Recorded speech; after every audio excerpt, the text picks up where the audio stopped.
Babu tuli bazadde, don't use your dead boy mu biseera by'obulimu kati. Kitegeera. Kuba omwana wani amugamba, wani yagamba obeere mwavu.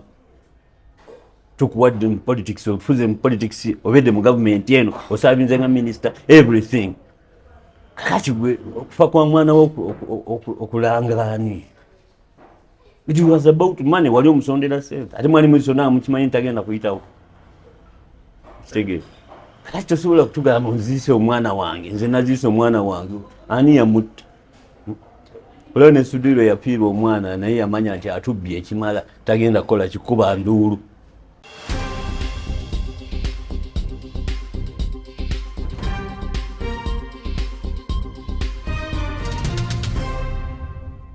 Abali ku the Investigator TV sakola Uganda egenkya ne Samuel Kasozi philosopher tubaniriza nnyo. It is a good morning, good afternoon, good evening. Okusinzira yonna gy'ogoberera emikutu gino weewali kubeera ng'otwegattako n'otugumya time zones zaawukana. Waliwo abagenda ku mirimu okukola, waliwo abavaayo abali mu mawanga gatali gamu, United States, abali China, Canada, Belgium, abali Netherlands, abali United Kingdom, wherever you are. Bannange tubaniriza nnyo. Tubeebaza feedback gye muteeka ku mikutu gino kumpi buli lunaku bwe tusaayo programs, hundreds and thousands of programs of comments ze mutuwa. Tubeebaliza ddala. Nze muzukubaga nga Moses Wamala sitting in from Uganda waffe Tatya. Agenda akuba ku matu now. He's recovering very well. Era abalabye program ndowooza mwategedde bulungi nnyo the condition gy'alimu. And we appreciated your reactions plus the contribution gye muwaayo okulaba nga muganda waffe akomawo okubeera nga tuweereza naye ffenna. Well, midweek program ezze butereevu nnyo. The usual suspects weebali Mbugo Stanley Ndawula, the gun that fires but not for hire,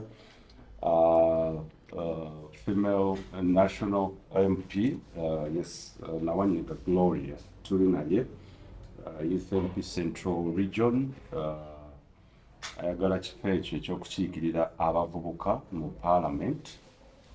She normally comes in okubeera nga tudiscussinga many issues. Samuel Kasozi philosopher naye tuli naye bagezaako okuforcinga embeera ey'ababiri bano bannange temukikola mukikomye munambiro okuyita mu comment section nedda bannange mugira mutuleka ate tewaba commenting nti leero nga mubaliraanyisiza mwalimu amala bujja otuula wali. Please don't make those comments. Nkale olwaleero programzetugenda otunulako tebeera dictatorship. Lwaki ogaana n'abantu okwogera no, they shouldn't. Ali mukuba inspiring era comment luno nja kubeera nakyemalira bwe nziraba nze kennyini nja kuyiiya wenziba essimu ya ndugu nja zeediriitingira. Yes, so temubaako kye muvuga bannange, tusigale nga tuli bakkakkamu tubeere ku miramwa gyokka gye tukubaganyako ebirowoozo. But well, tugenda tunulira wiiki nga bwe yeetambudde so far. There are so many topics actually ze tubeera tuulako naye mu bwangu obw'ekitalo. Tujja kulaba ku nsonga ya kakiiko k'ennaalimu, the tribunal yatandise okuwa ensala eza complaints empitirivu ze babadde bareceiving. Abakulu bagee bajja ziweza ku WhatsApp ne email zaabo abeemulugunya n'abo be beemulugunyaako. Era ono okuviira olunaku olw'eggulu batandise okubeera nga bafulumya judgment or rulings ezibadde zirindiriddwa mu misango egisoba mu 3 gye nategeddeko 318 complaints or cases were filed in just a space of a week. Kale tujja kulaba effectiveness, is there truth and justice, oba tusuubire okweyuza ne ba independent abalala okujja mu kibiina mu kaluuke general election next year.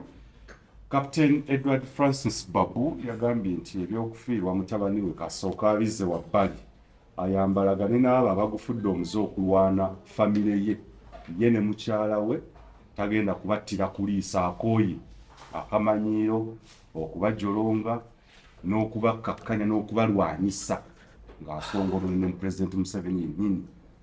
yagambye he has nothing to lose, afiiriddwa omwana akoze atya, kati let's go bare knuckles. Bino bivaawa Anderson Bulora eyawangudde akamyufu k'ekibiina ky'NRM mu Nakawa West. Bingi ebyabaddeyo. Captain Babu ng'omulundi guli era we yaŋŋamba oluvannyuma lw'okubwa akamyufu k'abakadde yaŋŋambye nti ku luno okufa n'obutanya gwagenda kutuwa ne evidence obubbi bwa kalulu baani abali emabega wa Bulola na byonna. So kaakati abaagala byensinga okwagala colleagues, violence has come, let's welcome it. The captain is coming, we shall interview him tumanye.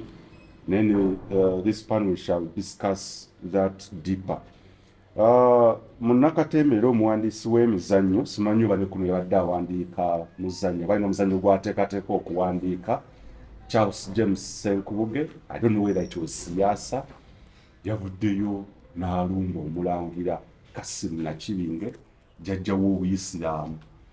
Ebigambo byeyogedde professionally sinabiddamu according to the training I got, naye abaabirabye mwabirabye sola bisana mu kamwa ku kitiibwa ky'omulangira saako ne gundi naye yabadde alengeza n'okukkakkanya mulangira ebigambo byayogerera ku ddwa eya Ssaabasajja Kabaka Ronald Mwenda Mutebi owookubiri bwe twali ffenna twegasa okuba yatusalira Ssaabasajja Kabaka bwe yali ajja kuza emyaka 32 ng'atudde ku Namulondo y'abajjajjaabe. Ebigambo siyaasa byayogedde, I can't say them out here. Tujja kulabako aba National Resistance Movement akaluka SEC, Central Executive Committee nako kakonkonye.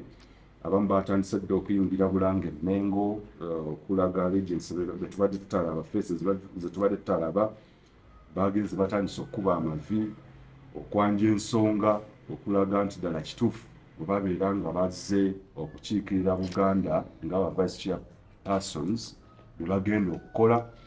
Era Katikkiro Charles Peter Mayiga naku olwokubiri sabbiiti eno yennyini yaniriza Minisita Haruna Kasolo naye ye mukwala abeegwanyiza okutwala ekifo kya NRM vice chairperson Buganda ne Kalangwa n'abalala. Kale tujja kutunula tulabe ensonga ekyo bitegeeza ne kwano gwange Alhaji Abdul Nadduli after a while n'okubeera critical eri Katikkiro yennyini Charles Peter Mayiga ne administration ya Buganda. Finally he made a show. Nkyayagala okumanya the discussion how it fared, how it was between the two. Naye bwe yagezeyo naye okulaga mutabani we Katikkiro bwe yakoze post ku mikutu gye gyonna, I don't know whether intentionally he missed okwogera ku Haji Nadduli nga ku bantu abamu be yasinkanye, yatulaze nti yasinkana Haruna Kasolo abamanyisitule wa Buganda n'okubeera okukuzira Obwakabaka oza mutegeera gyendaga. Kale kansooke mpe abakulu omukisa balamuseeko ate mbozeebwa amakaye nakantanukirewo mugasolo sijatandikirawo kantanukirewa honorable nkwaniriza nnyo nyawe yetagei soko namusire kuba tugoberera but make sure you don't react on the comments I made. Then the comments please. Abalabi ba Investigator TV, balamusiza. Good morning, good afternoon and good evening, depending where you are. Erinnya nate Nzawanyaga Gloria, aspiring MP Central Region. Kasukali k'abavubuka. Oh my. Yes, right. Kasukali k'abavubuka we naita ningena mu district ezenjawulo ne bagamba abawala tubawadde nnyo ekya youth MP temutukoze bulungi mwafuuka munnyo. Bagamba guno omulundi enofuuka kasukali kamu. Kasukali wakatabuka. Sanje ebiri ebyayita bonna babadde bawala. So kati bagambye bakooya abawala. Naye njagala obbategeeza obbakakasa nti nze agenda okubakolera nze kasukali kamu. Ate bagambe wava ne mukubeera omuwala katokyali muwala oli mukyala. Kasukali kanozi okutuwatawulire kasukali kanozi. Yes sebo. Kandabe obasa mu kasozi kasukali yakalabyeko obunovu bwako, but these comments mugende empola. Mukulu yabisa kubatugobera. Yes, njakwebasa abalabi baffe wewawo ebigambo bitono twajja ne tuwambibwa Wamala tetukyalina bwe twekyusiza.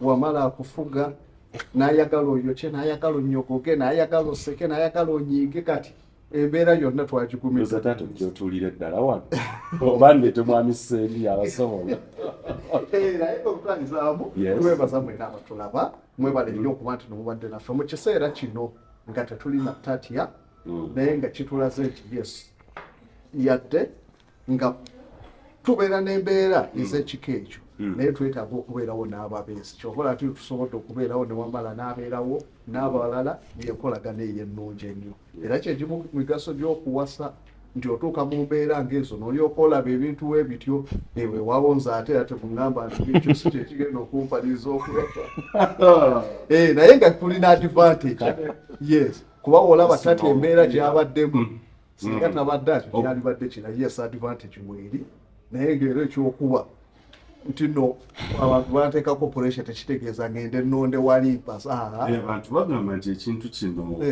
amaaso g'olabisa ag'ebyobufuzi to do something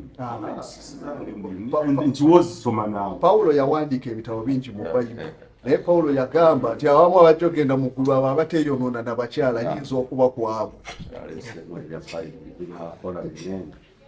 naye nga comment oziraba.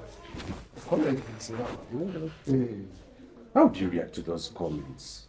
Singa kureactinga omanya olukuba tugamba nti no muwanguzi oyo amanya ddi aw'okulwana n'awatali wakulwana obadde aw'okwogera n'awatali wakwogera.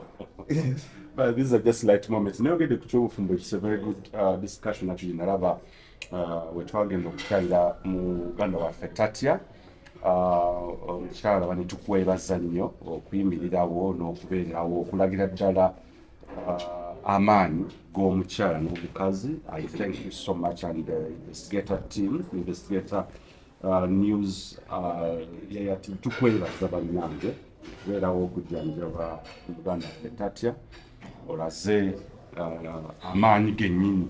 Era omukulu bayogedde ku kyokuwasa n'engamba oba agenda kubawo ekigambo nti essaawa yonna but well really you demonstrated ekintu ddala kyenyi kyetwetaaga. So omukyala Tatya munaffe tukwebaza nnyo okubeerawo abamu those who give up mweyo embeera naye yes we do really appreciate you so much and we are there for you as the family. Ndugu Stano Ndawula nsabula musese okuba tugoberera. Good morning, good afternoon, good evening, depending on where you're watching us from. Stanley Ndugu Ndawula, the investigators usually the gun that fires, not the one for hire. Science okubeera kono mwenga bulijjo tusaba mwenna abayina okusomozebwa kumuyitamu mwekwase Katonda Mukama waffe atabula omukulaba ennaku ajja bakwatirako kuba mu butuufu bw'ebigambo tewali etonnya n'etakya. Byonna tujja biyitamu. Njagadde nnyo komenti ya Sebutinde, Jane Sebutinde yatugambye ffenna singa tusobola okwewola ku positivity ya Tatya tusobola okuwangula buli mbeera. Tatya alina engeri gya mulaba obulumi naye ate nga smile gy'ateekako wakati mu bulumi ng'ate gwejjula kukaabya bukaabya. So njagala tugume mu mbeera eyo tujja kuba bawanguzi ate namwe abalina okusomozebwa obuwanguzi bwemutuuseeko obw'enjawulo Mukama yebazibwe. Tusaba mubukozese n'okuyamba abalala naddala bali mu bwetaavu. Ntumira nnyo Rita okuva Abu Dhabi abedde wano n'atulinda atulabeko waakiri naye at least nsobodde okuwanguwako ne mulabako. Mwenna abatumidde abaddeko wano kuyaya n'abalala mwenna abali eyo abajjako kuyaya okutulabako olumu mujja ne mukeepinga low profile naye nga muli ogamba kasita ntuuseewo ne mpagira ku bantu bano aba ne mbalengerako n'obugambo obwo nsanyusa okubeerako nammwe. Nako okubeera nga tulba mukisa okubeera ngitambuzewa yalesiri. Bannange waliwo ekirala the social media team eya Yala Extra Residence tegezezza nti content wa Ndugu ng'ali mu kufumba ekyennyanja okuteekateeka bamuleeta ali mu bungi. He started shooting the content nga yali mu kuteekateeka oluwombo naye baŋŋambye social media team yange basooke baweze 15,000 ku TikTok balyoke babu uploading. simanyi isensi yakyo ngwaseka bagala mulaba ngoba bamuteekera ground so bannange tukyali 107 I think please mutuyambe twagala okulaba naffe ku content yo tetunnamulabako so mwaba tusibye tusaba mutuyambe tubeegayiridde nzatwe mbeegayiridde mu following bangi nnyo ku TikTok n'abayagaledde okumanya kiki kikolebwa mu Luwombo. Yes. Vision bearer katwagala tulabe. Oweekamwe nga ayagala okukola naye kayaye yakatono yesaawa. So yaya extra residence ku TikTok kweli tugenda tukula naye ayagala okulaba content yo mu maaso kaabo nga ndugu preparing Oluwombo. Please first follow era we muwerera bangambye bonga bata videos ezo ate ani mikutu emirala ku X the Investigator news ku Facebook kyekimu buli wamu you can follow the Investigator plus yaya extra residence ne basically bangambye TikTok ndugu kwagenda kubeera nga atulagira skill y'okuteekateeka Oluwombo kale ebyo nga tubimaliriza akati katandika officially show kantandike ne Captain Edward Francis Babu we katandikira omukulu talina bigambo birungi eri the top organ oba the top brass ya National Resistance Movement mukaawu ebigambo ebyo doza natwalira bajja bagenda bakubeera nga babiteeka mu bitabo mubigobe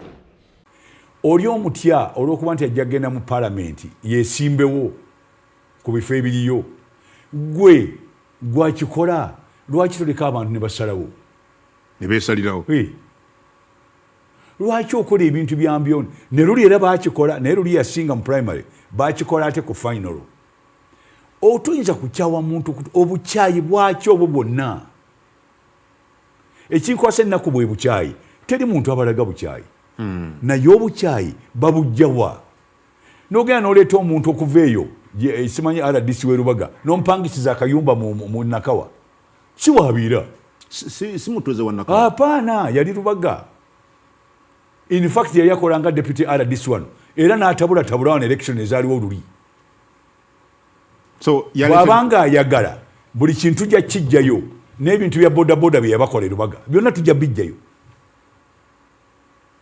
oyo talina moral authority yakuvuma muntu yenna amanyi yavuma gundi yavuma speaker bwe yali ajja okwesimba wano yagenda n'afukamira mu ofisi ye neyeetonda ne bamusonyiwa simanyi oba bamusonyiwa omusango baguggyeyo yes mu kooti yes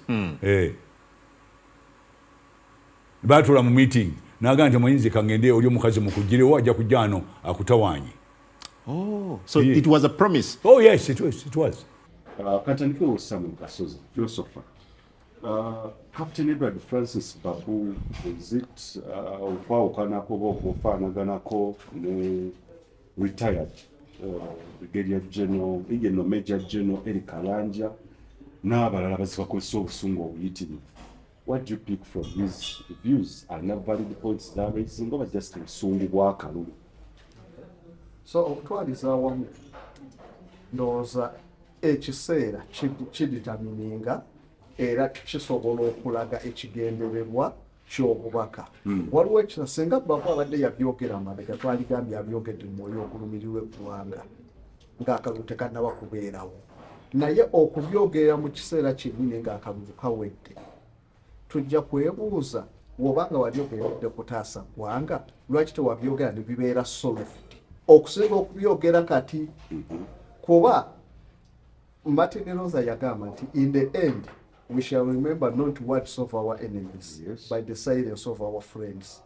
Nga kyagazaako okulaga America nti tujja kwogera ebigambo bingi twevume tukole ki naye singa wabeerawo disaster tujja kutandikira kujjukira bannaffe bwe twafiirwa abatakyaliwo naye tukyajjukira nnyo bigambo by'abali ng'agezaako okuwooninga abantu nti ebisobola okuleeta embeera bwe nga bisobola okubeera avoidable twalibadde tubikola.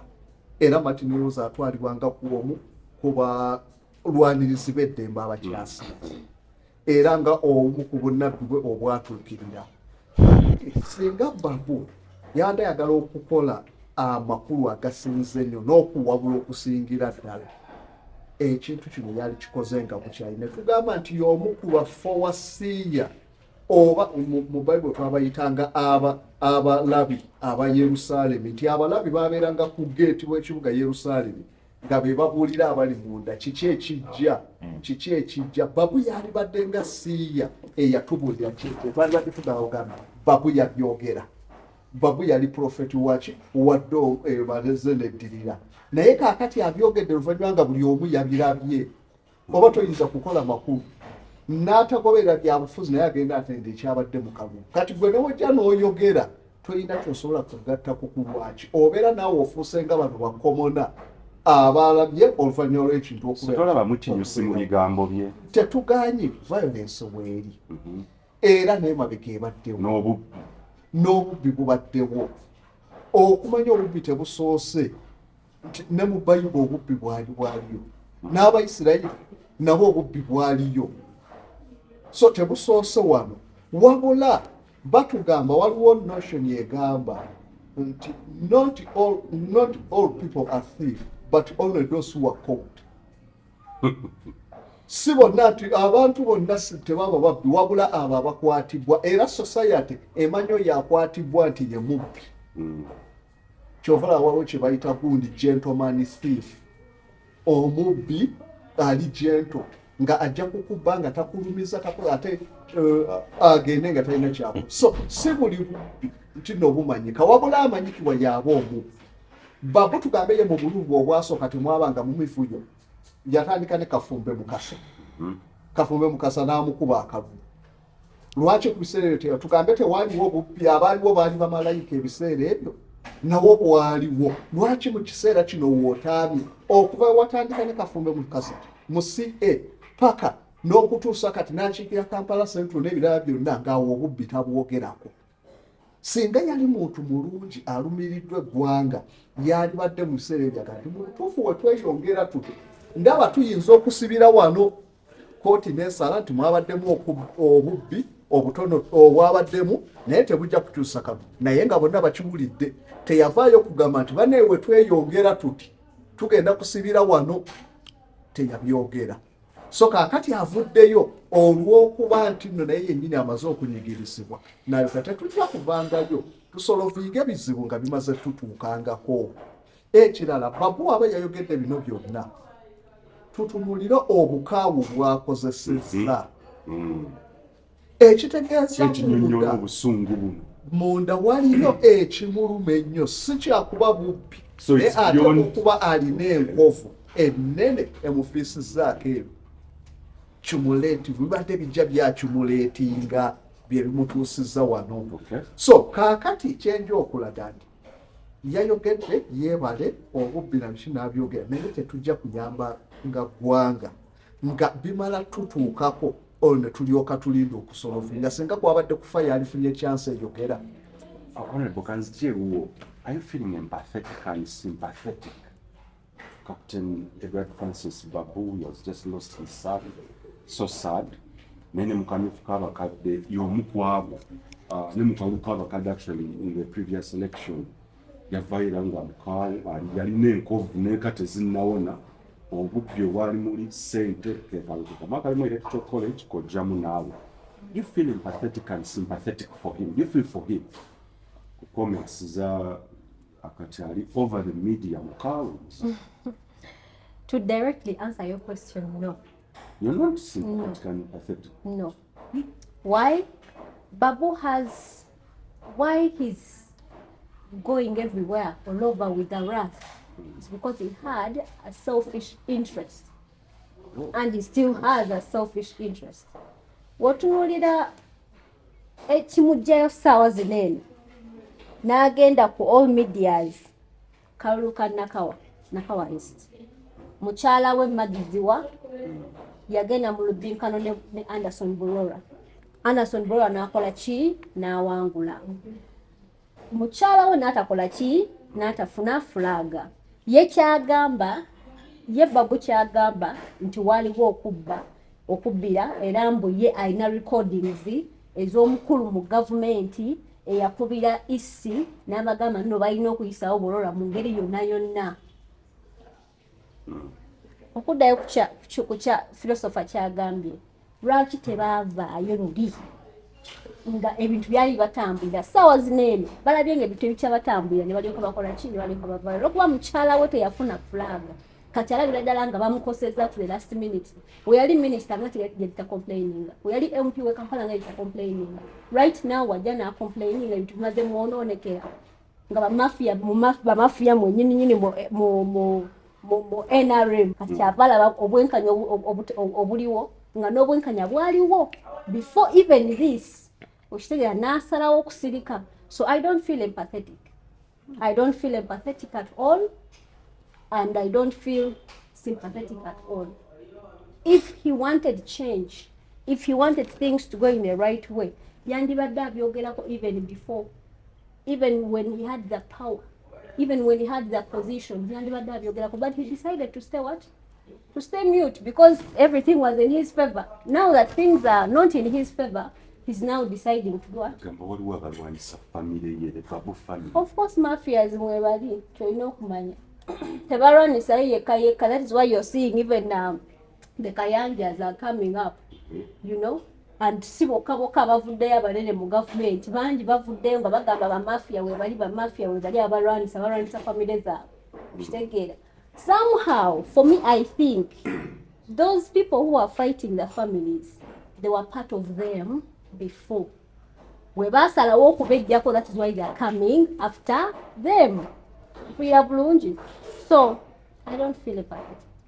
Era njagala naye kyenayogera Kayanja akikirize waliwo awangula n'akola ki oba bakkiriza bamuwangule kyandibadde it would have been a different scenario singa kubanga yagambye he has nothing to lose omwana we yafa kyandibadde no it was the cause of the son's death that would have been another different story but the son's death has nothing to do with this. So let him just accept. Akkirize ti yawangulwa mukazi we yawangulwa tafunye flaga atambule n'obulamu bwe. So Captain Yasirike akole ebirala. How about the points he raised about voters bribery or abantu abatali mu register bintu binyole malpractices? Bibaddewo. Even me, I can tell you that I'm facing it. But because I'm not part of the other side, you know, the orange two sides of the coin, you know. So why he's saying that, no, before he was on the other side of the coin, everything was in their favor. Now the coin was flipped, actually on the against side. That is why he's what? He's coming. But those things have been there. Bino bikoleka ki mu kibiina ky'NRM? These bantu bangi aboogera by the way they are senior citizens. Number one, abalala ba veteran, ba Bush War veteran nabaani. Category yaba tutunule abantu abo. Mu NRM mulimu ebyana n'abaana. Tulina okumanya. Mulimu ba mafia n'abatali ba mafia. Mulimu ani akumanya oli mwana wani ani godfather wo. That is what is there in NRM. So I cannot tell you that there is fairness in NRM. There is no fairness in NRM. Era ndowooza ne lumu nalabako ka video nga Prime Minister. Yes. Ng'akyogerako ng'agamba naye ffe batutulugunya mu NRM. That was around 15 years ago, 10 years ago. Yali either Parliament or Office of the Prime Minister. Yes. So these things are Katugolaba Stars nabyogerako because he's on the other side of the coin. Things are in what? Her favor. You get. So you either be part of Abana, mo NRM or Ebiana. Ndugu, is it a fight for selfish interest or a fight for democracy? Captain Edward Francis Babu and family. Kyokulabirako okifunidde wano ku set. Badde ninze comment mu Gloria. Bw'omubuuliza mbadde mulinzi agambe. Nze kennyini nagenze ne bangana okwesimbawo. Kitegeera kubanga ekifo omwala wa RDC yakola ki? Yakibookinga. Kugamba you suppress justice to that gun. Naye takyogedde because she's not here. Kitegeera okwekubira enduulu. Naye nga ekyo kikulaga ki? Nti we are talking for the country Uganda, not for ourselves. Mukulu Babu is just like Babu ne mukyala we bombi they are serial losers. They are serial losers. They are not favored. Tebalina favor mu kalulu ka byabufuzi nti ne bwe yajja okulondebwa kwe it was accidental. Ekitegeera. Of course okujja dda mu byobufuzi bya Kampala wano ne Uganda. Gundi yamuyita omwana w'ekibi something like that. Ekitegeera. Kati bamaama bonna abo ku street ne bagamba katuyire omusajja ki anti mwana waffe ntegeerekeka n'ayingirawo. Abo baziwa basobola okujja mu politics because of electoral colleges. Naye si be bantu bano abagamba nti no kati nga bwolaba Lukwago nti alina favor. Kitegeera abantu bamulonda ba Bobi Wine abantu bakulonda nga totaddeemu ki. Naye kati abantu nga Babu ekisooka alina okukkiriza n'aba ku scene n'ekitiibwa. Naye kati byonna biyiye wano. Ye abaffe Margaret ye talina kamwa lwaki teyayogera. Margaret ziwa bamugoba ku channels za Uganda ez'amawulire. Why can't she talk for herself? Ekitegeera. Ate tumunoonyeze siina na budde bw'abantu abo because they are old guards bakooye. Gundi Margaret ziwa kyafuna kati ku mikono gya Bulola. Babu yennyini yakifuna mu mikono gyani gya Nsereko Muhammad. Nsereko yakuba Babu ffenna ne twebuuza bannamawulire. Nze njagala munnamawulire ali eyo wonna wooli nga waliwo ebiseera ebyo ombuulire oba Nsereko wali omumanyi. Nobody knew Nsereko. Era ne tugamba a little known boy trounces who? Babu. Kakati ani ata appreciating bwe bakugamba nti no nti Bulola yayiseemu. The man has fought for where he is. We cannot stand ne tuddira Babu who is fighting because his wife lost. Ne tutunuulira Bulola ne tumutunuulira nga Gondi nga ye victim. Babu ye victim. No. Even at this time nga bakuba Bulola amagi, Bulola still is the what? The victim. Mani abagamba nti no temulina kunyuka basajja mwine mu abakazi. Waliwo mu CA era nakati. First of all, church kusuula. If you were there, what brought you down? Olekolemere ku bantu ziwa mugende mulime guni actually abakazi osobola okulima obutiko, osobola okulunda enkoko, embata ntyafu, osobola okulunda ebintu ntubwe ebyo n'osigala nga okyali muki. Mufune ebyokukola you guys temutufiirako. Ntegeerekeka. So Babu, why now? You know, where the situation demands there is no law. Kaligamba tujja kwogera ku nsonga, but why? Situation yena eriwo kati yekwogeza. Ntegera abamala ne bannanga bali kupano omuntu mulowoozeemu buli singa ziwa yayiseemu Babu yali wadde agamba ki system nyonji kitegeera Mubiba byonna byakoze bulungi. Owekitiibwa mukama wange Kayanja singa muwala we mwanyina yayitamu. What would be the message to the president? ngenda kumunoonyeza akalulu nga bwe yayogera. Kitegeera. Mzee paka stova ku main. Just byetwogera byetulaba mu NRM tubadde tulyogerako mu NUP. Kitegeera. Enjawulo wakati mu NRM nti ebaleka ne mwekola ki ne mweyabya yo NUP egamba ffe tukusalirawo. Ntegeerekeka ffe tulondera mugonde closed door whatever. Naye nga mu byonna mu byonna abagonde aba Babu and your family, please lie low. Muve mu bintu bino. Ate tewali kintu kya busiru. Mayinza ntera okugamba nakigamba wano nti singa okutegeera yali mmere, singa tulaba abagagga, singa tulaba abasajja abasomye nga they are starving to death. Babu tuli bazadde, don't use your dead boy mu biseera by'olimu kati.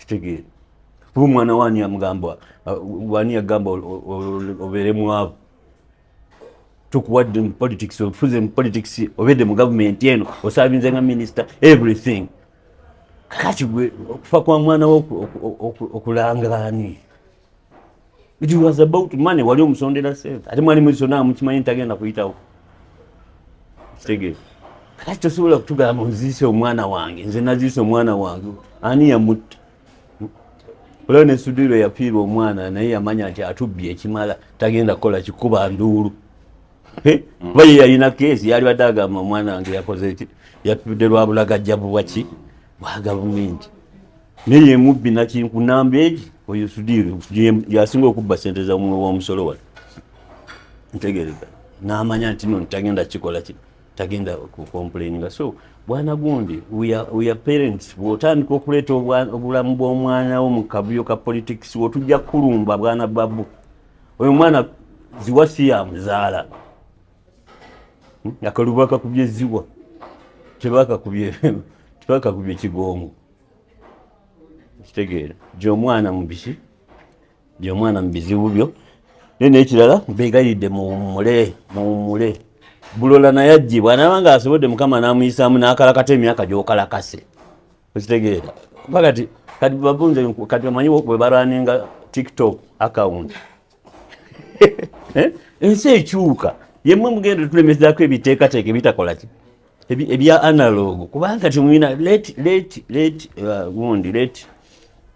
let bulola also come and shine okitegeera let him come and shine ndugu favor ya fading away kuba balina favor they have never been favored nawe nze nkuwulira zesilalo mwana mbugenda kwesimba akaluka nkube ngame mbu biki no me am no sense you don't expect me to attract to votes no yesobola kwesimba abantu abalonzi balinga abakyala nsonyiwa Glory abakyala yayagala omulimbe ekintu kyalabirako ddala ni mulimbe kugamba mbu mukumulimba alaba olafuubana nnyo to have her I'm not that type I'm not that type nina mukyala we nali ngamba ebiseera ebyo nemugamba nze nina abaana bwe bati mubakyala bwe bati nangamba kirabika you get bored easily nemugamba yes so wojjo omanyi so gundi they are not favored aba bantu tebalina favor already okirabirawo engeri gye bakola ki gye babwatuka mwoyo gundi oyo Babu ne mukyala we first of all wamala kiki ekyakujja mu bukulembeze in the first place ki ekyakusuula ki ekyakuweesa era ki ekyakusuula omuntu yenna nze gwempa ekitiibwa y'oyo nga musajja w'abali muluuli mukasa n'apima n'agaba abantu batandise okummanyiira kansooke nkole ki kansooke nkite oyo bw'akomawo muwagira ne bakuba akalulu n'ogezaako okomewo ne bakaddamu ne bakakkuba naye nga mu kusooka awangula that means you didn't serve abwagamba waliwo abalwanyisa famire ye deep state Babu nti bamulwana alina kaki oyo bamulwanyisa ekanaabo balwanyisa abantu who are threat kati is Babu a threat tewali akulwanyisa Babu buumula buumuzi olabe oba nakulwanyisa mu bizinesi zo tewali akulwanyisa ate leka ziwajja ayogere bw'aba awulira ali offended tugende ku mulamu nja tugende ku first of all tugende ddala ku issue ya the reckless nonsensical talk ya Charles James Senkubuge. I'm sorry to use these words, they are heavy, but I think the one dog will take heavy depending on who goes over. Charles James Senkubuge ebigambo byeyogeredde jjajja w'Obuyisiraamu kiki byeko ku bizibu bya demokrasi drawbacks za demokrasi waki abantu ne bamutesitingako bagwenyuka buli omu n'atandika omukosanga bw'ayagala demokrasi ti essaawa eri buli ekigwawo omuntu yenna atali Senkubuge kanaaba buli omu ayagala afeeyo asooka akikomentinga kunina eddembe ery'okwogera. That's democracy. Naye tetwateekako nnyo limits ku bintu ebimu. Kati kyovola ntuno bamukozeseza excessively. Nti awantu awandyetaaze mu byobufuzi olumu tukozesa satire oba satirical statement. N'okozesa statement n'oddamu omuntu nga yakigezi oba n'okozesa ekifaananyi ekijjayo ekifa nga Spaya byatera okukola. Nti wabeerawo embeera oli n'agikomentingako ng'akozeseza kifaananyi mu bugezi obutagambika. Naye tulina bali abalina ogundi bakiyita verbal diarrhea. Kikiza mu Luganda kigere master. Verbal diarrhea. Yes, kikomya. Nti akantu katono oli ajja n'ayogerera so si ku addressinga kintu critically. Kyekyayo nakyo ekizibu kya democracy nti awa chance buli omu okukola ki okuba ng'ayogera. Nti batugamba nti Katonda yatuwa omumwa gumu n'atuwa amatu abiri nga kitegeeza nti bakusubira olina kuwulira nnyo olyoka oyogere kuba amatu olina abiri omumwa gumu naye wano ate twogera nnyo ne tulyoka tuwulira. Kaakati abaana bamuyisaamu eggaali. Amatu abiri agakozeseza bubi omumwa gwasinze okukozesa. Omulangira yakozesa statement. Lwaki yabadde tasobola kuddayo anoonya research siza kitegeeza ki? Nojja no addressing omulangira nti siza okozeseza bubi oba Kaisaali kale kyakikozesa abeeri fene waffe tetwali kyenakisuubira.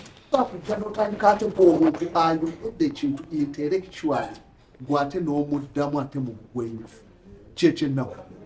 Ekigambo Kaisaali kisettayo. Julius Caesar yagitandika naye abaasooka Julius Caesar bakurasisi bapompe baani tebalina kigambo ekyo. Bali ne bayiya title nga kitegeeza lula. Kaakati we yagambye ababaka ab'emmengo baminisita bakabaka n'abakaisaali Senkubuge yabadde yeetaaga kumukuba mutwe oba kumuyiira busa abeere fertilized alyoka amanye nti nno Kaisaali bategeeza President Museveni. Obusa bwe businga okuwa ekigimusa yadde ayagala kumuyiira busa afune ekigimusa alyoka amanye nti weboogera Kaisaali boogera ku mukulembeze oba central government omufuzi. Senkubuge nabo batumala amaanyi. So emirundi ekimu twali badde tugezaako nnyo. Gani gwe bali bakubyo obusa n'addamu amagezi.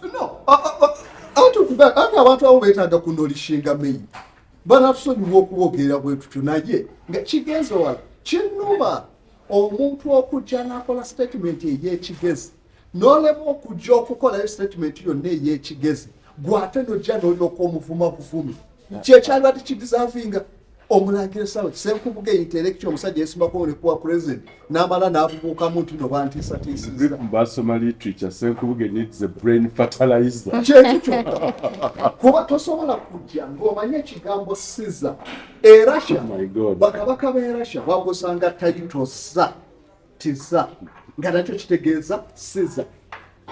Kaakati wano omusajja wajja n'akwotinga nti President Museveni afaanagana tulina ambiguity of words. Omusajja ajjayo vocabulary twalibadde tumwebaza bwebaza n'okwenirayitinga abantu. Ono ye avudde eri n'amala gajja n'ekiwaluko ky'ebigambo nti ekiwaluko si kuvuma wabula by'ebigambo ebingi. We call it a verbatim. So tebagamba nti nange mufumi wabula akoseza bigambo bya lusu a verbatim. I don't know alina co-presenter we naye alinga yamira kasidi. Emirundi ekimu ky'ovala ba democracy kyekizibu kye. Democracy kyekizibu kye. Nti nno democracy alinga gaali. Egaali baagikola ng'erina kufuuka naye baagiteekako ebisiisa. Bamanyi eyinza okuba ey'obulabe.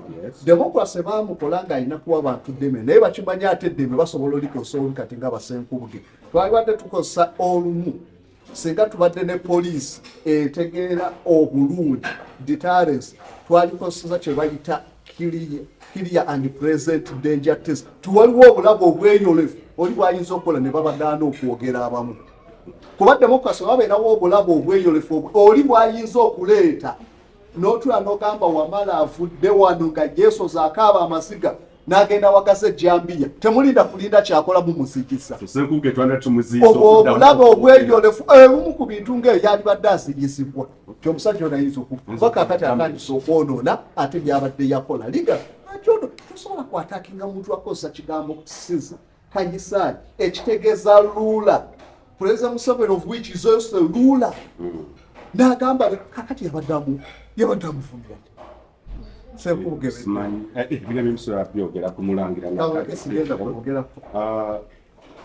Council, I don't know, is this the freedom of expression, freedom of speech? Senkubuge had been exercising his freedom naitawo.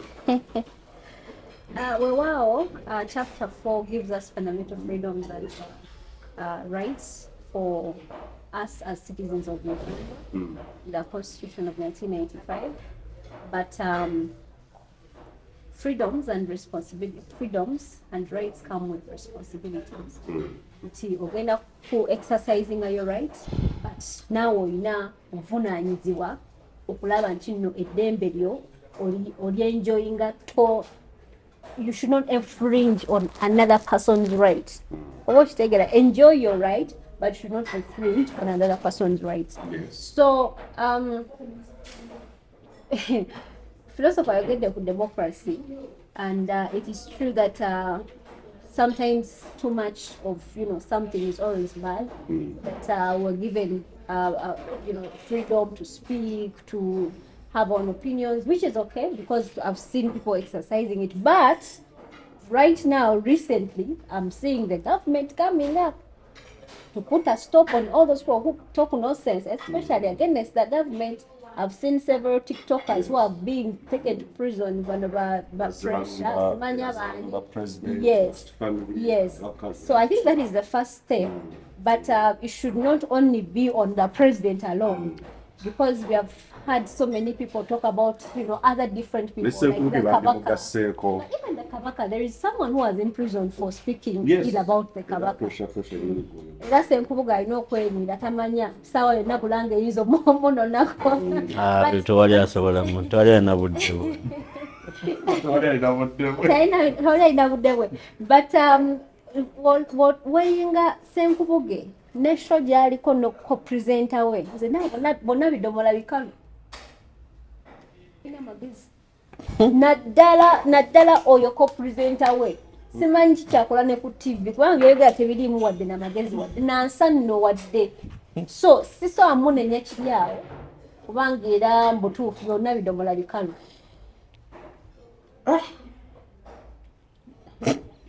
Let's have a break, please. Akukasukwaga nti akantu ne kafuuka akantu n'akantu kafuusa akantu. Well, ntiyakomawo kanseemu like ekintu kyo by the okukigaziya ennyo oli ayinza okwebuuza kuba oli abadde banga nti oba Senkubuge ndugu wage nti kyotagana mumalirako oba budde ti nongo tenda buddewe naki but you are an advocate. Waliwo abaddaga oba tuki Senkubuge tumuteekeko omulayini aggaliweko because the person of omuntu gw'ataakinga I don't know. Nakisoze nziramuko ku kintu ekyo kyogamba nti Mengo terina kyejja mukola. No, ndugu adaga tebalina budde. Yes, tebalina budde kituufu, tebalina budde. Naye lwaki twogedde ekintu kino era lwaki Kasozi leero njogeza obugumu. Media etwalibwa nga fourth estate. Yes. Fourth estate ekyagiweesa title kuva ku French Revolution tiyalwanirira aba third estate eyali enyigirizwa ba middle class ne ba peasants amawulire galwana kinene French Revolution okubaawo.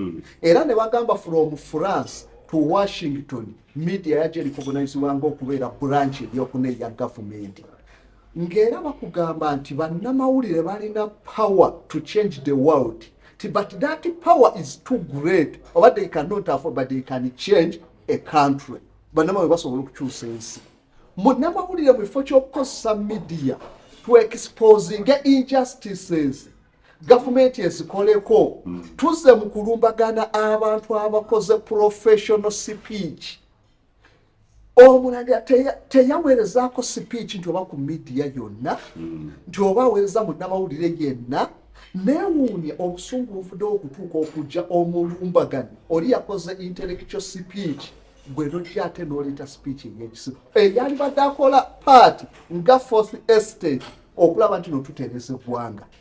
Bannamawulire worldwide baweereddwa ebirabo Critics Awards olw'okuba bakoze paati ne kati Senkubuge amaze ebbanga mu mawulire abadde inspiring abantu bangi w'otandika okuyisaamu eggali ki ekigenda okuddira myaka ebiri ye impact embi ennyo ti Senkubuge abamukirizaamu bangi naye w'oba otandise okukola ebintu eby'ekika ekyo ku speech ebadde yeetaaga okujanalizinga critically tulabe nti erimu buzibu kinti tewali tugiveeko. But okwongerezaako ku philosopher kyagambye, I don't think Senkubuge has a professional journalism background. I've known him as an actor, I've known him as a comedian, I've known him. In fact, bonna bakola ku noyo gwakola naye, bonna they're not professional. So should not. I personally don't expect professionalism from.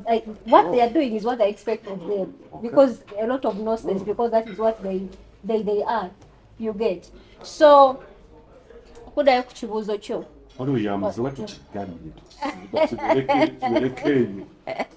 Well, it's unfortunately or fortunately, it's the person who feels being violated, who was directly attacked, who is the one supposed to come up.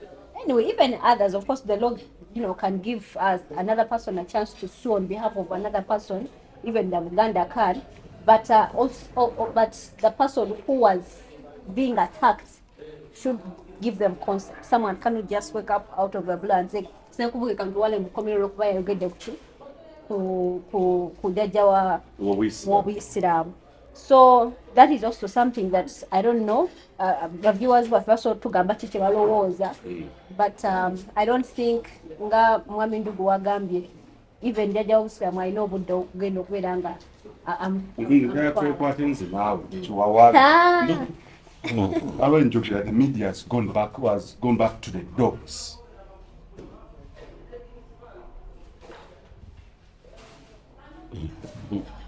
Which dogs now? Kyamukisa mubi nti we are here to discuss. Wakati abantu ng'abo ojja kwesanga nga byetwogedde beetaaga omanyi bo tebaba na nsonyi. Mu kulwanyisa ensonyi bajja zifula obusungu bafune ensonga etwogerako. Bannawulira ekyo ekintu ekyo kyabeera nakyo ekyo ekigundi ekyo bwe lumu kyanvumako naye saabiwulira.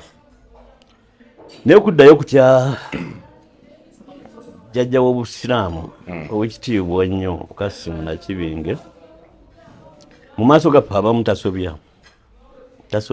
Yes.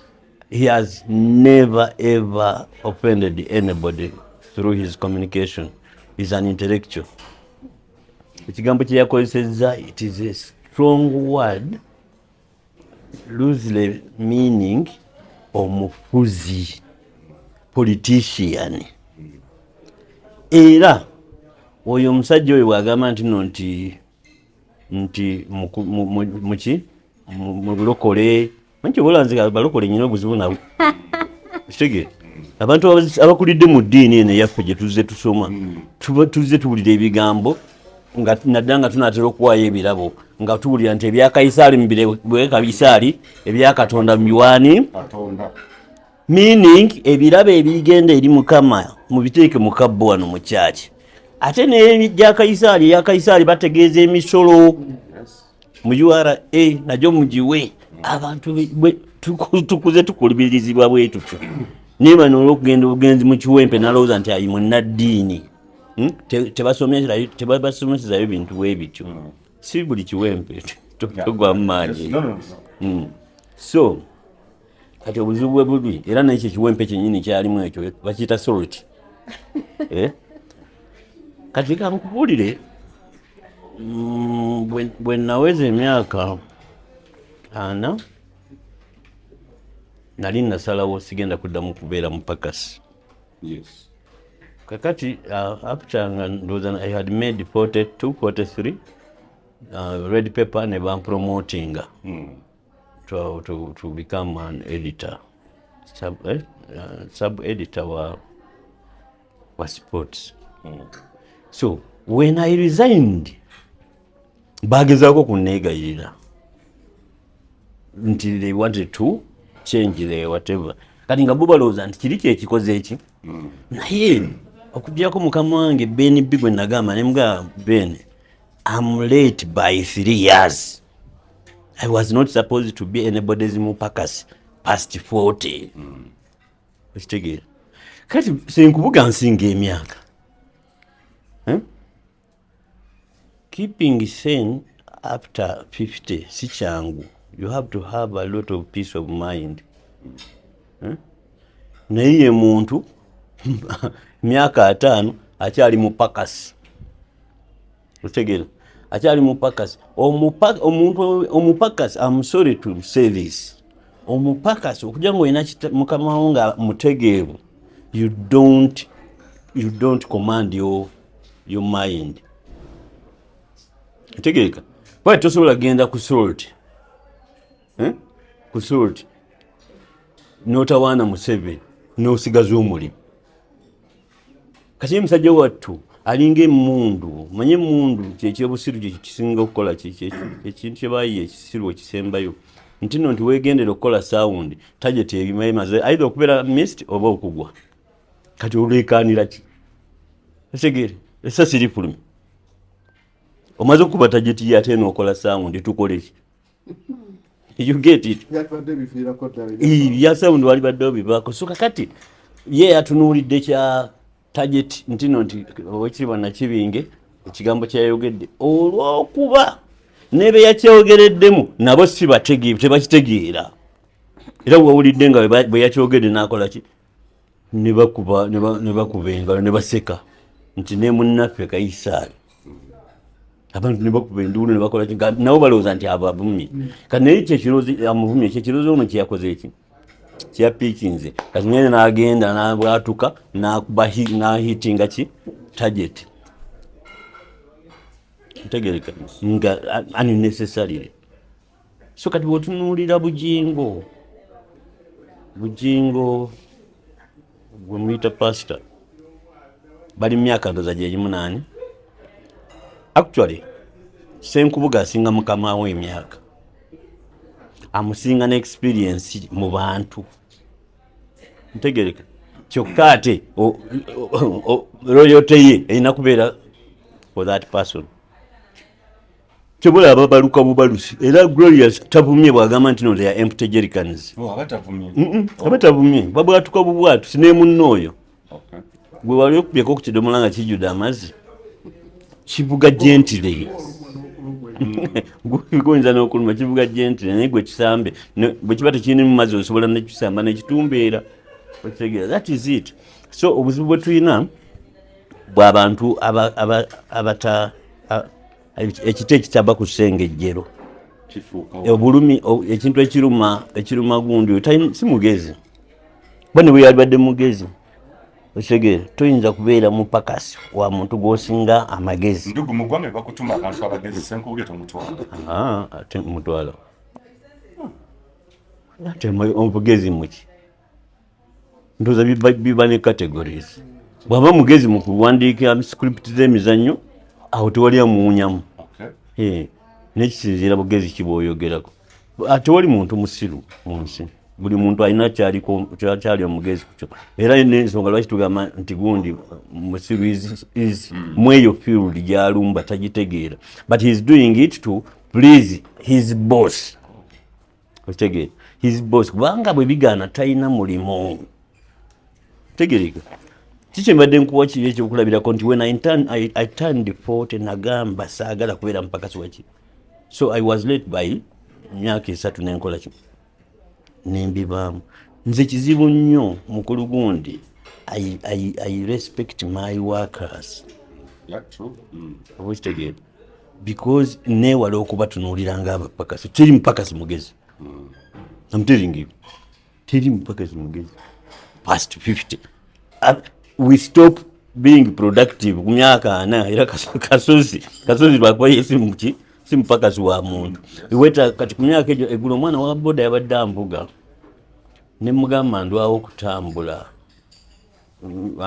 banavudde wano nga ngenda mu ofiisi y'omuntu across town side z'ekibuli nagenze njoginga okitegeera bwe namaze meeting nenkomawo nga njoginga nenkoma ku gundi nga ndaba saa zigenda kuwera emu nendyoka ninywa boda kati mwana wa boda naŋŋamba ogenda otya meeting ne mugamba nti kati nawuli omuntu eyankubidde nga yandabye mukwano gange dativa twadde tugudde ebbanga nagamba nalabye omuvubuka nendowooza nti no nti oba mutabani wo naye yeggwe nemugamba nti yenze kati nemugamba nagenze njoginga nenkola ki nenkoma nga njoginga kati wa boda bebana ba boda abasoma nagamba naye ogenda otya mu ofiisi ya muno ng'ogenza ojoginga nemugamba nti anti ze emyaka gyendiko siina gwe neetaaga ntegereka abantu abaneetaaga they receive me the way I am. Ntegereka so ekintu ekyo si kyangu kya kolera you cannot behave like that ng'oli mupakasi olina okwambala eshuuti kusinziira ni gwogenda okumiitinga oba okitegeera nze nja kulekerako ekintu kitono nnyo nti nja kwambalako bulungi just kulwa sanite yange naye sigenda kukola kintu lwakuba nti mukama wange ayagala nnyo Museveni bwe siivume Museveni mbantu basinga okurespectinga mu nsi muno gundi oyo tasukka mu bantu 5 kukka wansi Nakibinge President Museveni gwolowooza mbu protecting mu bantu 5 basinga okurespectinga mu ggwanga Uganda Nakibinge mwali kubawulirwa okitegeera so twakyalako sigumusa ebiri bwe yafiirwa maama nagenda omukubagiza waliwo era kufiirwa yali owekitiibwa Muzaata bwe yafa twagendayo mumukubagiza ekitegeera naye gwe kenyini owulira nga toli comfortable ng'oyimiridde mu ddiiruli you have to kneel down. Yes. I'm telling you those people command respect, they don't fight for it. Yes. So kati nsuubira gwe gundi gwe musajja gwe okukola show ne weto ate oba oyagala kukola show ekintu kyo kijjeewo gwe kola show yo ubeerako omu weetondera nina bwe ziba dakika 5 weetondere Nakibinge jjajja Nakibinge weetondere obusiraamu Obuganda ne bwota bwetondera it's okay kuba naye sikwayimiridde kiye muntu eyeeguye ebintu ebyo yali badde kabaka already. Beno byagenda Obuganda ne kabaka yennyini Mmengo yagisuulawo yase tulinze ku Buganda bwe kitegeera ali ku baganda be ku bantu be so we don't never addressing Mmengo naye owekitiibwa Kasimu mwetondere. Tugende ku gundi enaasembayo olw'obudde kanzite filosofa ku nsonga ya abantu abannabyabufuzi okwekulumira okugenda eBulange Mmengo okunoonya favor ne allegiance n'ebirala byonna kyeyongedde nnyo nti buli ayagala political support okubaako waalabikira addukira Mmengo Katikkiro okukola byonna however Haruna Kasolo okugendayo yafunye backlash comments ezaateekeddwa ku posts zonna bali actually contrary tekuli n'omu agamba nti abannange ekitu nnyo nabiki the politics inside going deeper mu byobufuzi okutwala ddala Mmengo ate ng'abakulu batulaga tetuli mu byabufuzi and what beyagala bid for an election for any political seat.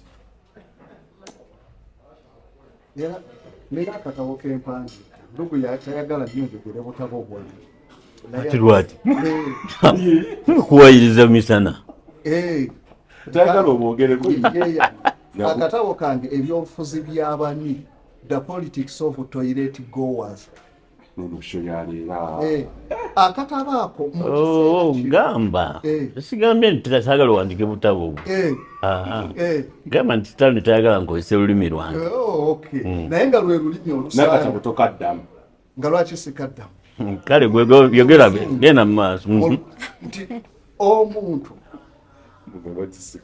omuntu agenda mu ttooyi asobola n'okukukabirira ng'omuggaliddewo ng'ayagala okgenda mu ttooyi. Bw'aba omusajja asobola n'okukusuubiza nja kukuzaalira nga naye musajja olwokuba ayagala okgenda mu ttooyi. Naye oluvaayo bw'ati akukuba n'etteeka kola buli kyayagala. So kati bannabyabufuzi baffe bonna abasinga be tulina they are toilet goers. Bonna bagagenda mu paalamenti bakaabirira buli ekiri awo okulaba nti bafuna akaba. Kasolo banga kiri amaze babadde nga batwala enkuluze Mmengo batwala amakulu Mmengo yali atutteyo ki kati ekimutwala kiki badidde Mmengo bagikozesa nga gundi wa sijja kyogera naye ekiro kyebakozesa bwe bafuuka we butuuka obudde obw'ekiro bakyagala nnyo kino bwamwakyozezza muleete muteeke wali okumpi wendaba otuuka ku makya mukasuka eyeeri bonna kati sayino bamanyi Mmengo esobola okubayamba okuwangula bagende balye bonna beeyiwe Mmengo. Buli omu ajja kulaga nti alirayinga ku Buganda interest za Buganda buli munnabyabufuzi olutuuka mu paalamenti olina bw'owulirayo yadde bonna bakaso kaakati baagala okuwangula olw'okuba bamanyi nti no tebalina bajja kumatiza balonzi tebalina bwe bakoze tebalina ideas tebalina bisobola kumatiza mulonzi. Kaakati tulina kwekukwotereza ku bano wegende Mmengo ne bandabayo awo Abaganda akalunyiza okafuna Mmengo singa empandako eddusu sobola okukani muddidde institution eteri mu byabufuzi mu kiseera ky'ebyobufuzi mwenna muolwo mugiriko mugiguukira ebyobufuzi oluggwa todda kubala bakulinnya Mmengo. So tulina okumanya nti politics bwe tuba twagala okufuna ffeefu tukolere abantu tuleete ideas ennungi.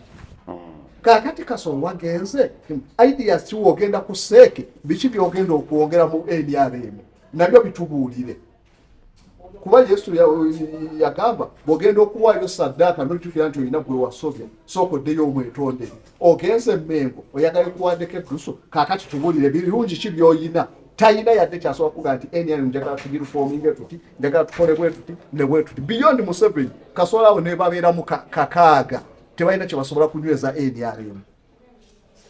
President ye Messiah n'abye ne ku bifaananyi bataddeko ssebo Messiah president ye Messiah that's Messiahship leadership.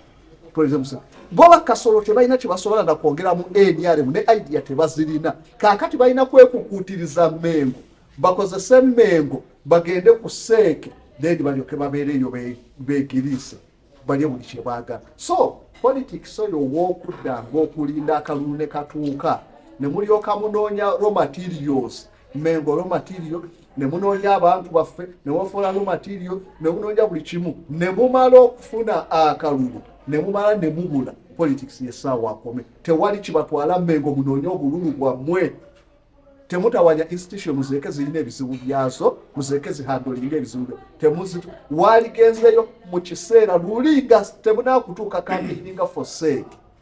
Kasolo baali badde saawe nwabaga ddala alina ideas ennungi baali badde bampiteetinga nti bannange seeke tugijje mu kukampeiningira wabweru okulonda seeke tugenda mu convention bigwereeyo convention yali badde solofinga ebizibu ebyo badengesi bajje Kasolo oleete ideas zo bwogenda okwimpuluvinga NRM ng'oli ku seeke bakulonde naye kaakati balemye bati okugenda ali okunnyonnyola abantu tebalina ideas kaakati bali eno bakukuta ebbali basobole okufuna ababataasa bamale bagende ku seeke tebalina kye beetaagisa. Mmengo yafuuka oba administration ya Bulange Mmengo yafuuka akadaala ka byabufuzi and what impact does that have to kubeera okuba such an institution and what do you have to say about buli muntu ayagala for instance Aruna Kasolo abadde nosha wali si muntu abadde omugeni n'okatola okuba ayagala ekya vice chairperson Buganda okuva mu SEC n'awalaga is a darling eri bafuuka bakozesebwa nti what does that show to you? Woba ogoberera Oweekitiibwa Charles Peter Mayiga biseera bisinga atera okuwa one of the beautiful speeches or most of the beautiful speeches atera okwenfasizing nnyo obumu era ye nga ye muntu w'abantu era I think one of the things kya frontinze mu Buganda muno kubeera no Buganda eyagala buli omu eyaniriza buli omu. So Mengo nga institution oba Buganda nga institution change manyiiko bayaniriza buli omu regardless of their political party, regardless of their background, whether tribe, status, whatever. So ekyokubeera nti no bannabyabufuzi bagendayo, I can't really say that it's on bo individually. To be specific, Kasolo. Kubanga Kasolo yasazawo n'agendayo, so akiblaminganga ye Kasolo. Because Buganda yakiteekawo nti yaniriza buli omu. Yakiteekawo nti yakolagana na buli omu. Awamu ne ruling government, the central government, you get. So I can't really say that it should, be on an individual politician. Agenzeyo na clicking on Buganda because Buganda has made its doors open. So I can't really say that. And actually applaud Buganda for that. It's not something bad that, though of course waliwo opportunists abagenda ogendayo nga balina bye babala, individuals, personal interest or selfish interest, but Buganda has always made their doors open to everyone. That is why even Museveni bagamba yagulira Kabaka emotoka. Bagamba jatano nayo. So they have always worked together. They've always, promoted unity. They've always promoted togetherness. So I can't really say that it's on the individual people. Does really Buganda need Kasolo? Sorry? Buganda yetaaga Haruna Kasolo Mugondi okujja okuba vice chairperson. Do you see Buganda yonga yo eyaniriza buli omu si Kasolo yekka Bitenga abali race mu Karuka Seka Kenari vice chairperson Buganda bino bikubuzo wensonga nti naawe yebuntu yes era very soon kama wanaba ntateka Kasulu nja kumitinga Katikkiro. Do you think Buganda yetaaga Haruna Kasolo kwekyo ekifo kubona abeesimbyewo? Buganda taina. Does he deserve that seat? Buganda taina say on who is going to be on that seat. Oba taina interest on who is going to be on that seat. I can tell you. Era so agamba muno Buganda eyetaaga Kasolo. What is Buganda benefiting from Kasolo? What is Buganda benefiting from SEC over NRM? NRM is a different case because it's government. You get so Buganda doesn't have personal interest or interest in Kasolo being on the SEC over Kasolo going there. Because has made it those open. Anyone can go to them, and I don't even think there is at any point Buganda could take Basa over an envelope over budget. A politician, unless otherwise. I beg to be guided, but I don't think there is any time Buganda has ever said that we are supporting financially this kind of, politician to go in parliament or on whatever committees they want to be on. Speaking of that position, was that Chigatako, Chigasa, Guavino, region, yes, there is vice chairperson, Eastern, Western, Northern, and where. But more so on Buganda, abantu around the ground be fair, having a reality check and putting them on the spot. Do they really buy natural bagatako, buy natural bagatako? Nga tutunaba kulowooza ku balina kye bagattako. Balina engeri gye bakoze bonna before. Oba bakozeeko bonna before. Ndowooza weba campaign NRMs yali ekola Buganda for Museveni, bring it back Buganda to Museveni. You get. But before Museveni, whatever NRM does that campaign of bringing back Uganda to Museveni, there is a Buganda committee for NRM. Have they really been working with Buganda? So you see that there is a huge gap. Waliwo the committee ya Buganda naye tokolagana na Buganda. The same people are saying we should bring back Buganda to NRM. So they have not been working together. And I cannot blame that on Buganda because Buganda put it's them to look for Buganda. Because Buganda is open to work with everyone. Do these positions make sense and do they add any value to Gezanga, Kasolo Chayagala, vice chairperson, NRM in Buganda? And is the right man for the seat? Yes, it makes sense to them, but not to the country, not to Buganda, not to anybody else. Them ababikiririzaamu kitegeera gwe weddira ki doesn't make sense to me. Sijeddira sijinamu interest oba kitegeera ogamba kati gwagimanya amakulu gaayo nakino bwe kiri simanyi lwaki tutunulira nnyo ebyo biseeke byenrm byabo nti pena bitukwatako tebitukwatako then ekyakasobola okuba ntino nti byetaaga okubeera ku seeke if karangwa can why not Kasolo kitegeera if karangwa feels he can represent Buganda region Buganda why not Kasolo ebyo Katemba waabwe bamukole ki bamuzanye naye waliwo ebintu nyumirwa nnyo Bannayuganda temumanyi kusoma bitawandiikiddwa. Not every Tom, Dick and Harry olwokuba beesimbyewo tebagenda kugenda e Mengo. That Mengo administration and the CEO are a gun for hire. Kitegeera tusobola genda mu maaso ga Mayiga ng'ogenze kujjayo masannyalaze nga tosasudde. Amazima ga Katonda ali waggulu. Sina bukakafu bwa Kasolo yasasudde naye sina bukakafu nti nnyinza okukakasa nti teyasasudde. Those people nga bwe mugamba muno mbu tuli mu political season ekitegeera tuli mu political season bannamawulire mwenna munoonya bu interviews babawaye 5 babawaye miliyoni ekitegeera babali bwiringi naye ate si buli gundi ekijja okwewunyisa nti si buli ayeesimbyewo nti ogenda mulaba kuki genda mulaba ku shows z'abantu abasobodde bokukola ki okusasula ono taliimu ono taliimu we just loved her and her intellect najja kuti naye weesanga kati bagundi MPs to be bagenda bajampinga from one studio to another and they pay money there. So kakati ye Kasolo is a very good mobilizer. Kasolo is a strategist. Nti bonna kati bana abagala ekifo kya seeke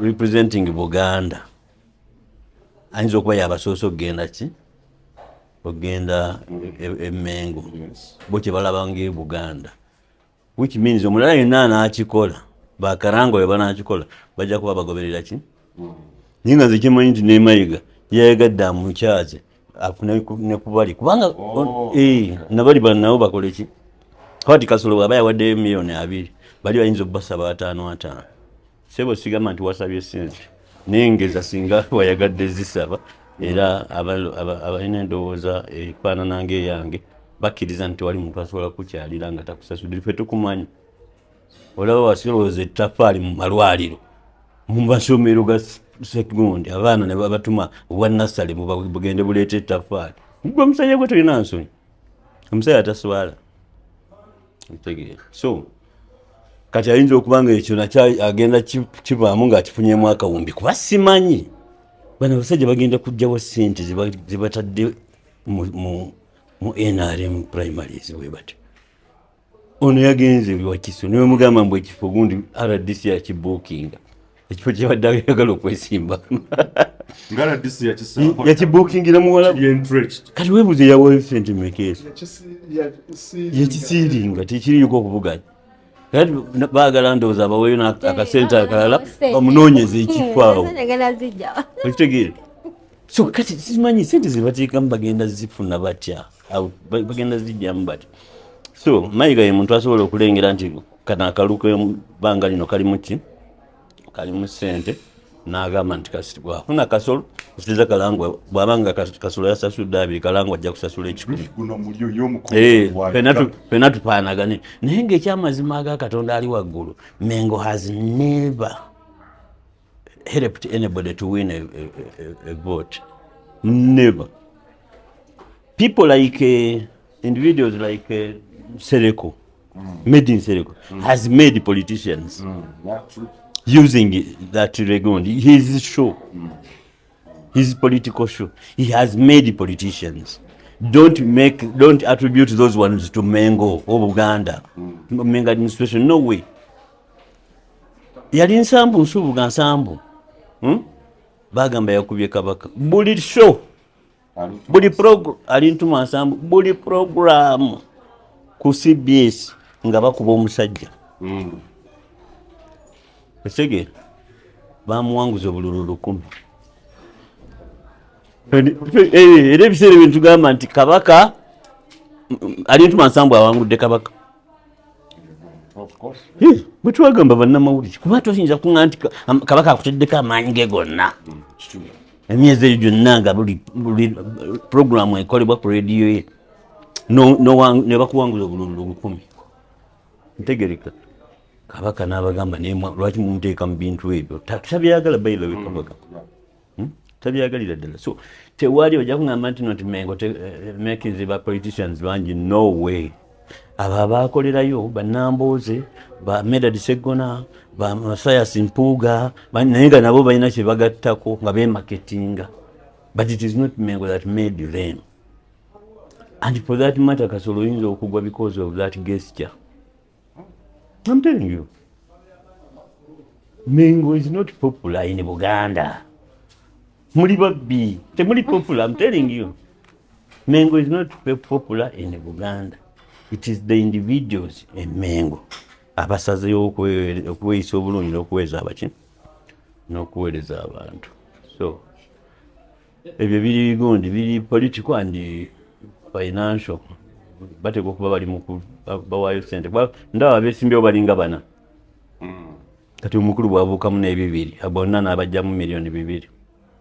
Mbadde nnakyayagala okwongereza katono. Oyongereza ku byakatikiro okulya ssente ojja kwereetera ebizibu. Akuba nasipostingako dda.